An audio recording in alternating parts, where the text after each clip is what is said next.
Christmas, Who Dat Nation. The Saints are 2-0 in the Darren Rizzi era. It is really crazy to sit here and think that at any point in time, Dennis Allen's football team would have just folded. They would have just said, we don't have it in us. They just got a touchdown. They just got a deep shot, and they just scored. The Jerry Jeudy touchdown, that long bomb, 89 yards, was insane. But so was the Marquez Valdes-Scantling one. I mean, that was pretty freaking crazy when you ask me. And I'm not going to sit here and say that everything was sunshine and rainbows in today's game, but it was predominantly positive. Got to make a quick note. Eric McCoy, he returned from his groin injury that he suffered against the Eagles very early in that game. Today was the first game back. He left the game, was questionable to return with a groin injury again. So we're going to monitor that situation. We're going to see how long, if he has to miss time, how long that would look. But I will say this. Next week, who's your opponent?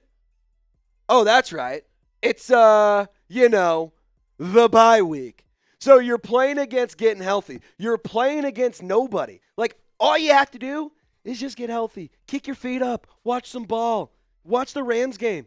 That's the next matchup, which, by the way, because our watch party crushed it, we're going to be bringing a case of Abita beers. So, Abita, if you want to send us a case, feel free to shoot it one my way. I'd love to crush some brews on the show, on the watch party. I'm a diehard Saints fan, and I love the product. So I want to be drinking some of those. So, Abita, hit your boy up. Slide in the DMs, man. Let's make something happen.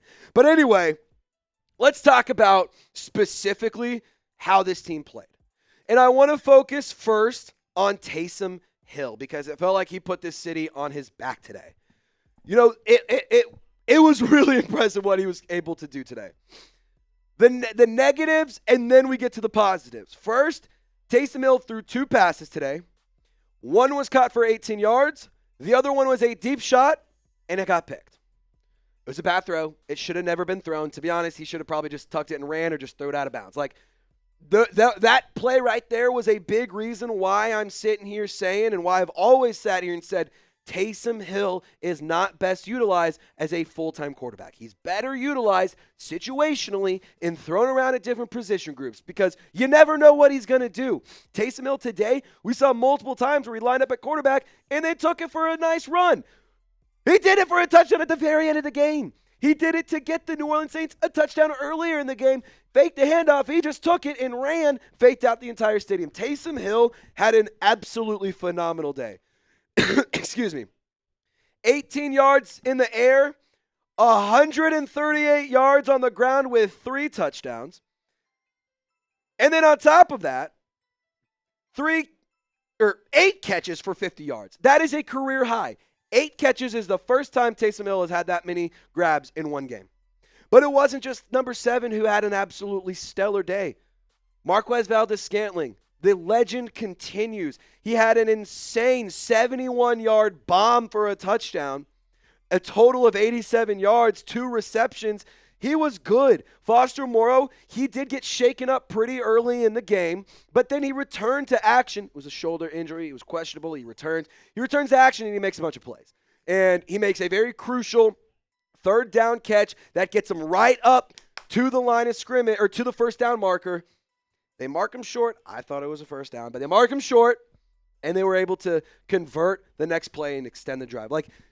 This was an all-around great effort by the New Orleans Saints offense. Alvin Kamara today, 16 carries, 67 yards, and he also had 4 catches for 22. He had a really good day, and I was very impressed with Alvin Kamara, and I was very impressed with the Saints offense. Derek Carr, he also was good. This is the story of Derek Carr. Some days it's really good. Some days it's really bad. Some days you're just like, oh my God, make me stop watching this nonsense because I can't handle it anymore. I get it. I can understand why. But I also can sit here and say, when you go 21 for 27, 248 yards, 2 touchdowns, and no interceptions, it's a pretty good day at the office. Now, you could have made a lot of money today if you used PrizePicks during the watch party. Now, PrizePicks had a lot of really good projections for this week, but specifically for this Saints game, I was crushing it. I was just shy of getting able to make a lot of money because I did have Derrick Henry scoring a touchdown. That's a goblin pick, easy one to get. Marquez Valdes-Scantling, longest reception, 17.5 yards. Yeah, that's free money. If it's anything less than 30 yards, just take it. Like that's free money right there. Alvin Kamara and Nick Chubb combined, I needed 138 rushing yards. Or 138.5. Nick Chubb got 50. Alvin Kamara did not get 50. He got 67. So that's 117 yards. So I didn't quite get that, but I did have a lot of fun, and it was really fun to root on these different types of projections. Normally I put up like passing yards, rushing yards, but I saw these ones today, and I was like, dang, this is kind of fun. A combined rushing attack, Marquez Valdes-Scantling, longest reception. Like, that's a pretty good little deal. So you can actually get $50 instantly when you play $5 if you download the PrizePicks app and use code CLNS. The information's in the comments, description of this video, as well as the live chat if you're still tuned in to the live show, which, fun fact, we do all of our post-game reactions live on the channel. So once the game ends, don't go anywhere. Keep hanging out. But anyway, PrizePicks also offers weekly promotions that can lead to big-time payouts like Taco Tuesday. They also are the only real money daily fantasy platform with an injury insurance policy. So your lineups stay in play even if one of your players gets injured. Download PrizePicks today. Use code CLNS and get $50 instantly when you play $5. Reminder, you don't even need to win to get that bonus. It's guaranteed. Shout out to PrizePicks for sponsoring today's watch party and the post-game reaction. PrizePicks, run your game. All right, now let's have a discussion. You guys can hear the gongs. The Steelers are right over here going absolutely crazy. Let's just talk really quick about the efficiency of this football team. Because not only were they really, really good on key downs defensively, but in special teams as well. Dustin Hopkins for the Cleveland Browns, the kicker, on the record for missing 2, but he missed 3 field goals. He did not make a single kick that he made today. The Browns opted to go for 2 when they scored their first touchdown. They didn't get it. And then they just didn't, or they scored another touchdown. They went for 2 and they got that one. So that put them up to 14. Dustin Hopkins didn't make a single kick. He had the yips. I'm convinced that Darren Rizzi put a gree-gree or put some voodoo around the goalposts because it wasn't just Dustin Hopkins, it was Younghoe Koo as well last week. So I don't know what magic the Rizzler did, but hey, it's Merry Christmas season for a reason. So there you go. Season for a reason. That's kind of bars. I'm going to be honest. But anyway, let's get back on track. In terms of efficiency, the New Orleans Saints were 5 of 10 on third down, and they were 1 of 1 on fourth down. The Browns were 3 of 13 on third and 1 of 3 on fourth down. That right there is a difference maker. That is a big reason why the Saints won. Winning on key downs, winning on important plays. Defensively, that is a big deal. Offensively, it's a big deal. The Saints averaged 8.2 yards per play, which hasn't happened in a very long time. 7.6 yards per carry. The defense only gave up 3.3 yards per carry. That is really good numbers. That is stellar. That is very good football. And I'm really proud of what this team was able to do. They turned the ball over twice. Taysom Hill fumbled. Taysom Hill threw an interception. But they didn't let it alter the game plan. They didn't let it alter the outcome. They stayed adamant. They stayed on the course, and they won the football game. Penalties were a little bit of an issue. 5 penalties for 41 yards. Cleveland had 3 for 14. I would have liked to see a little bit cleaner football, but hey, I'm also kind of in the camp of, look, we just watched 7 weeks of arguably you can't even call it football, arguably the worst product I've ever seen on an NFL field. You're winning games now. And you're on a 2-game win streak going into the bye. You get healthy against the Rams. You bring in a little, not bring in juice, but game plan a little extra. Like, to sit here and say that they can't get beat, that's a lie. The Saints could rattle off 3 wins for the first time since Sean Payton was the head coach in a row.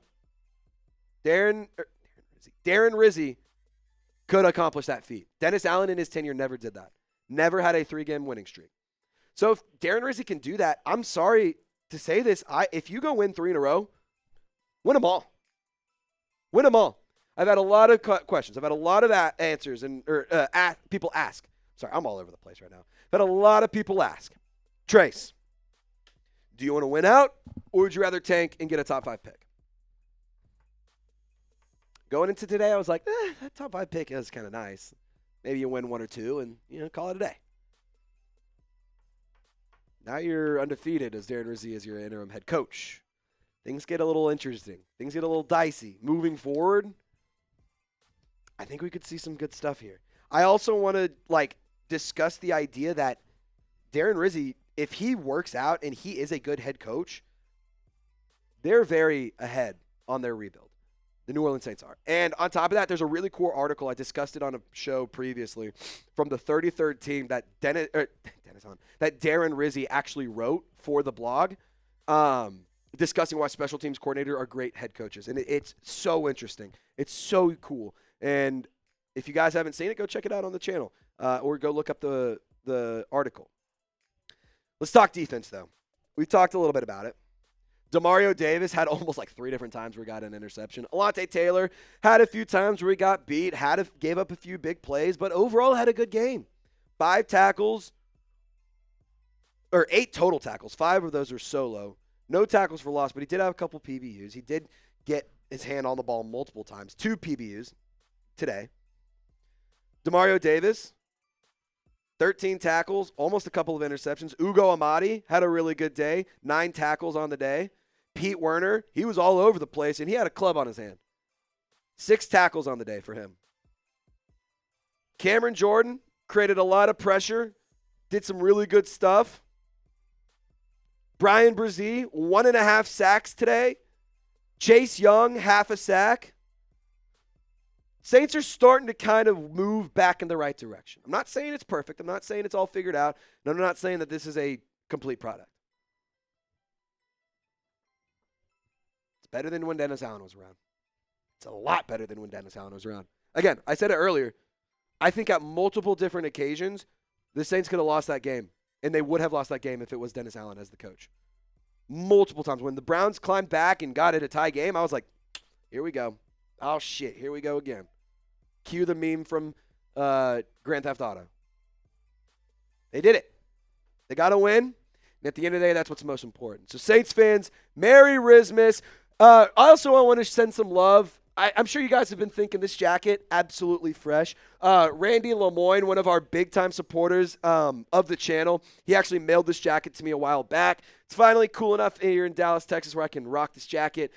I just wanted to wear it to honor him. He's been emailing me that he's been having some stuff going on behind the scenes. I'm not going to get into it. It's not my personal details to share. But I just wanted to say to Randy Lemoyne, we love you, man. We're rooting for you. We're pulling for you. And that's why I wanted to wear this jacket today, is to rally around Randy. And then on top of that, Michelle, I'm really glad that the Saints were able to get a win on a day that I know is tough for you. So, Saints fans, don't do it for me. Do it for a fellow fan. Just type who dat in the comments.